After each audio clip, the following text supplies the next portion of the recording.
Welcome back to Hannity and Colmes. I'm Rich Lowry in for Sean Hannity. Tonight we continue now with Byron York, Chris Kofinis, and Kellyanne Conway. Kellyanne, I love the formulation. I just think it's hilarious that John McCain was riding in a fighter plane as though he bought, a coach seat to Vietnam and just happened to end up in this fighter plane. He volunteered for combat. He flew 23 missions. He was shot down, held for 5.5 years, was tortured. It's an incredible American story. And I don't know why Democrats just say, look, it's honorable, it's admirable, and leave it at that. Well, they don't really, not all of them, Alan, not the blogosphere particularly. And by the way, Rich, we left something out of that incredible biography, which is he was offered early release and didn't take it, and so stayed there.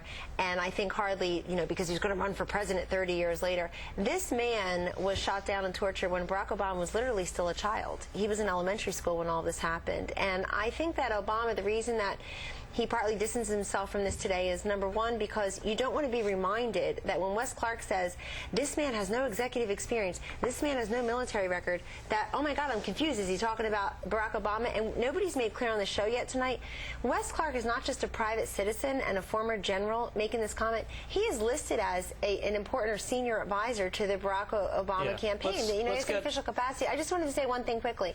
The other thing Obama does not want to be in the position of doing is constantly having to be held to account and respond to ridiculous statements made by surrogates. This is before Bill Clinton even starts campaigning for him. Well, Chris, let's get you in on this, because one of the things Wes Clark said was that this commanding the largest squadron in the Navy was sort of no big deal. But what comparable executive experience does Barack Obama have to commanding a naval squadron? Well, listen, there's two ways to look at it. In terms of, the argument about his experience and his qualifications, I mean, I don't think personally anyone should be criticizing or being critical of Senator McCain's experience. I mean, I think what he's done was heroic. I mean, serving the country in the military, being a prisoner of war camp, I think is something that should be honored.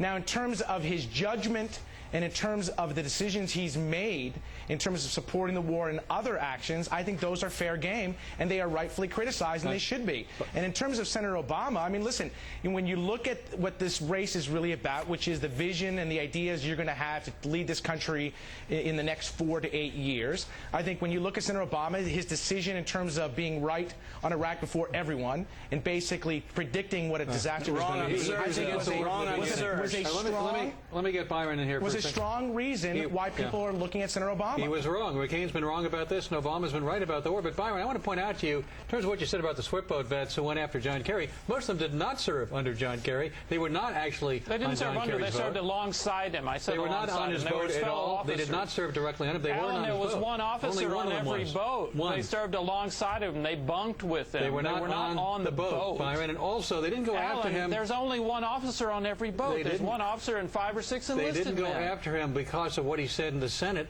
They actually accused him of faking injuries in order to get Purple Hearts. Do you think that's appropriate? Well, if you listen to their stories, they had, first of all, their big story was Christmas in Cambodia. They were apparently right about that. They questioned Kerry's first Purple Heart. Should we be questioning anybody's Purple Hearts?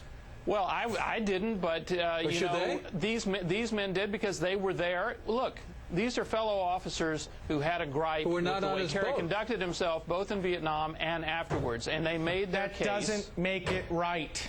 Actually, what you're talking about is so long ago that nobody even knew who Barack Obama was when that was happening. They didn't know until he gave a speech at that convention, and now they wanted to be commander-in-chief of the world. Because you act all indignant because you you didn't misstate it, but some have misstated that McCain's military service is being attacked when it is not by the same people who attacked John Kerry's military service.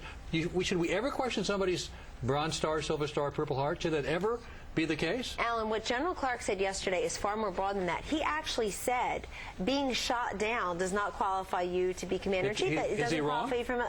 Does being shot down qualify you to be president? I'm going to err on the side of those who are shot down involuntarily are heroic. I'm going to err on the side of somebody who's never served in combat for this country. Said, what blogger or what person has said that John McCain was not heroic? Who said that? Oh, my God, lots of people. Good God. Who said that? Who? There's Their a nameless and faceless are the bloggers. betrayed the country. What major Democrat? Which is exactly why he distanced himself from it today. What major Democrat has ever said John McCain wasn't And by the way, Barack Obama also was one of 20-some senators who voted against that resolution to condemn MoveOn.org for saying general bias. And John McCain had to apologize. Senator Rockefeller had to apologize. And McCain has been wrong about the war, and Barack has been right about it. Including the surge. Barack wasn't even in the Senate. The surge was to create space to have a political solution. It worked. We thank you all very much.